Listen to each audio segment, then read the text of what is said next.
उत्तर प्रदेश में नमाज पढ़ने के मामले में एक ऐतिहासिक फैसला आया। फैसला इलाहाबाद हाई कोर्ट का आया। देखिए, उत्तर प्रदेश के अंदर आए दिन मुसलमान अपने घर में भी नमाज पढ़ते हैं, तो कभी ना कभी पुलिस जो है किसी के भी शिकायत पे पहुंच जाती है और नमाज पढ़ रहे लोगों को गिरफ्तार करके ले जाती है। तो उत्तर प्रदेश में योगी आदित्यनाथ के फरमान को बड़ा झटका लगा है एक कोर्ट में, इलाहाबाद के हाई कोर्ट में, और योगी के फरमान को पूरी तरीके से जस्टिस ने ध्वस्त कर दिया और कहा कि नमाज पढ़ने पे कोई रोक नहीं लगाया जाएगा। देखिए, दो जजों की बेंच थी, जस्टिस अतुल श्रीधरना और जस्टिस सिद्धार्थ नंदन।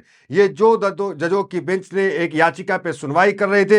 याचिका ईसाई संगठन के द्वारा ये रिट याचिका दायर की गई थी। उस पे एक ऐतिहासिक फैसला उत्तर प्रदेश के अंदर आया इलाहाबाद हाई कोर्ट में, जिससे समझे कि योगी आदित्यनाथ का जो फरमान था नमाज को लेकर, उस पे बड़ा कानूनी हथौड़ा चल गया। हेडलाइंस जो चल रहा है जरा वो एक नजर डाल लेते हैं। देखिए, no permission needed for religious prayers on private property says Allahabad high court. दूसरा हेडलाइंस देखिए, इलाहाबाद हाई कोर्ट का बड़ा फैसला, निजी परिसर में पूजा पाठ मौलिक अधिकार रोक नहीं लगा सकता प्रशासन। तो एक बड़ा हेडलाइंस चल रहा है, बड़ी जो खबर जो है इस तरह से शाये हो रही है, क्योंकि एक ऐतिहासिक फैसला इलाहाबाद के अंदर आया। आगे देखिए, धार्मिक स्वतंत्रता पर इलाहाबाद हाईकोर्ट का फैसला, निजी जगह पर नमाज पूजा करने को लेकर मिली सुरक्षा।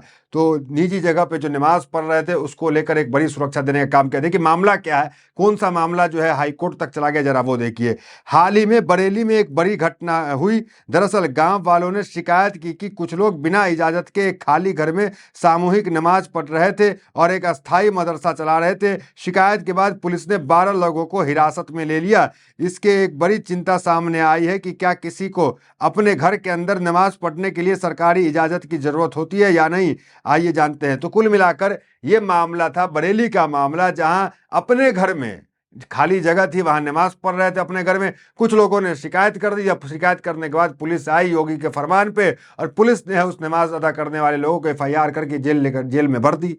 तो इस तरह के मामले एक नहीं, कई मामले बरेली के अलावा भी मामले उत्तर प्रदेश में देखने को मिले।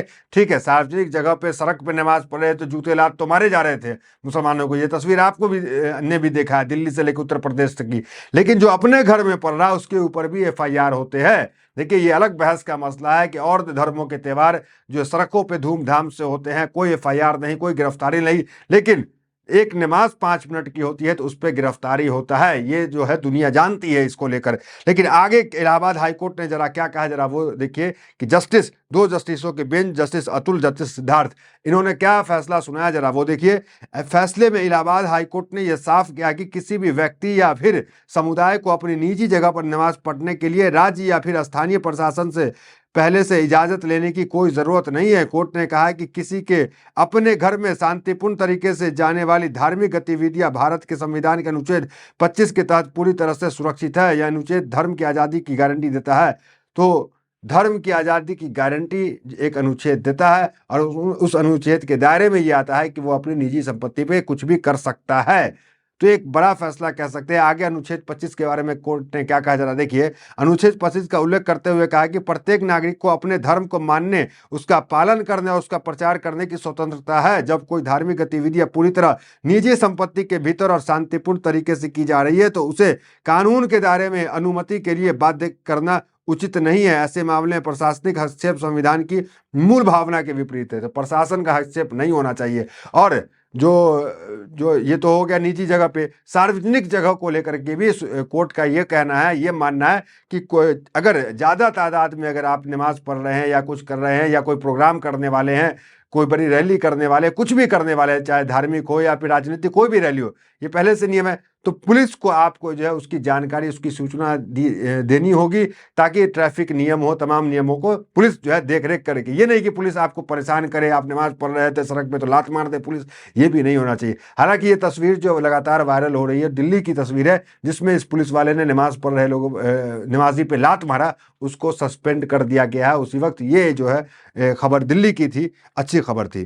तो अब देखिए आगे आपको हम बताते हैं कि देखिए वहीं आगे जो है जज ने क्या कहा कोर्ट के अंदर, जरा सार्वजनिक जगहों के लिए वहां क्या नियम है, जरा वो देखिए। हाई कोर्ट में निजी पूजा और सार्वजनिक धार्मिक कार्यक्रम के बीच एक बड़ा फर्क बताया। सड़क, पार्क या फिर सामूहिक मैदान जैसे सार्वजनिक जगहों पर होने वाली किसी भी धार्मिक सभा, जुलूस या कार्यक्रम के लिए स्थानीय प्रशासन या फिर पुलिस से पहले से जानकारी या फिर इजाज़त लेने की ज़रूरत नहीं है। यह इसलिए ज़रूरी है ताकि कानून व्यवस्था, ट्रैफिक मैनेजमेंट और सार्वजनिक सुरक्षा सुनिश्चित किया जा सके। तो कुल मिलाकर सार्वजनिक सुरक्षा को सुरक्षित करने के लिए ही जो अगर आप कर रहे हैं खुले में कुछ, तो आप जो है एक जानकारी दे दें ताकि वो पुलिस जो है बाकी चीज़ अपना मैनेज कर ले। तो कुल मिलाकर जो लगातार चाहे असम से मामला निकल के आए या उत्तर प्रदेश से निकल के आए, सभी मामले में सुप्रीम कोर्ट जो है इस समय काफ़ी सख्त है। अब देखिए असम का भी एक मामला है, हेमंत विश्व शर्मा का मामला है।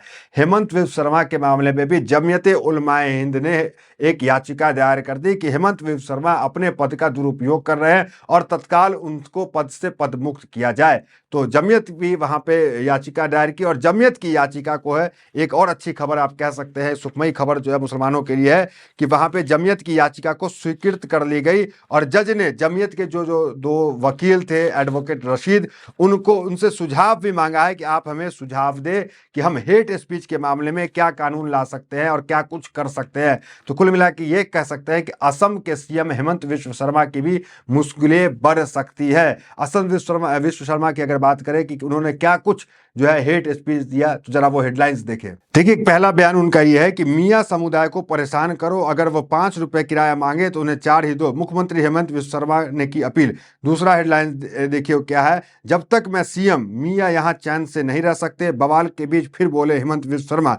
तीसरा हेडलाइंस, मियां मुसलमानों के खिलाफ फॉर्म 7, हेमंत विश्व शर्मा के बयान से असम में घमासान। तो मुसलमानों के खिलाफ नफरत जो लगातार बोया जा रहा है उसको लेकर सुप्रीम कोर्ट जो है, कहीं अच्छी खबर सुप्रीम कोर्ट से जरूर निकल के आ रही है। देखिए फॉर्म 7 का जिक्र किया है कि मियां मुसलमानों के लिए खिलाफ फॉर्म 7। तो फॉर्म 7 वो है जो SIR के माध्यम से जिसका नाम कटवाना होता है वोट SIR के तहत वोटर लिस्ट से कि वो वोट न दे सके, तो फॉर्म 7 भरा जाता है। तो वही कह रहे हैं कि फॉर्म 7 जो है मियां मुसलमान के लिए। तो ये बात जो हेमंत विश्व शर्मा कह रहे हैं। तो कुल मिलाकर जमीयत जो है वहां पहुंची और इस वक्त जब जमीयत का जो मुद्दा वहां पहुंचा और जज ने कहा कि आप ही हमें मशवरा दें कि कैसे हेट स्पीच को रोका जाए, क्या कुछ किया जाए। देखिए इससे पहले भी हेट स्पीच को लेकर सुनवाई हुई थी, उसमें जज ने क्या कहा था देखिए जरा, जिस दिन राजनीति और धर्म अलग हो जाएगा उसी दिन नफरती भाषण बंद हो जाएंगे, सुप्रीम कोर्ट। आगे उन्होंने कहा था, कभी हमारे पास नेहरू, वाजपेयी जैसे वक्ता थे, अब हम कहां पहुंच गए हैं। गो टू पाकिस्तान जैसे बयान गरिमा को तोड़ता है। धर्म को राजनीति से मिलाना हेट स्पीच का स्रोत। हेट स्पीच से निजात पाने के लिए धर्म को राजनीति से अलग करना होगा। असहिष्णुता, बौद्धिक कमी से हम दुनिया को नंबर 1 नहीं बन सकते। तो कुल मिलाकर असम के मुख्यमंत्री हेमंत विश्व शर्मा को लेकर सुप्रीम कोर्ट जल्द ही कोई बड़ा फैसला सुना सकता है, क्योंकि याचिका स्वीकृत कर ली गई और सुझाव भी माना गया है। और हेट स्पीच को लेकर पहले भी सुप्रीम कोर्ट काफी सख्त रहा। हेडलाइंस देखिए, असम के मुख्यमंत्री को तत्काल हटाया जाए और हेट स्पीच के मामले में दर्ज की जाए। तो कुल मिलाकर हमने ये नया नहीं होगा कि असम के मुख्यमंत्री हेमंत विश्व शर्मा के ऊपर सुप्रीम कोर्ट कोई कार्रवाई करेगा। पहले भी हाई कोर्ट से लेकर सुप्रीम कोर्ट, चाहे MP MLA कोर्ट हो, वहां हमने देखा है कि संवैधानिक पद पे बैठे हुए लोगों की सदस्यता गई है, जिसमें आजम खान, इरफान सोलंकी, कई नाम ऐसे हैं जिसकी सदस्यता गई है। अब्बास अंसारी उसमें है, रामजी लाल मोदी उसमें नाम है, जिनकी सदस्यता जो है जाने का काम हुआ हेट स्पीच के मामले में।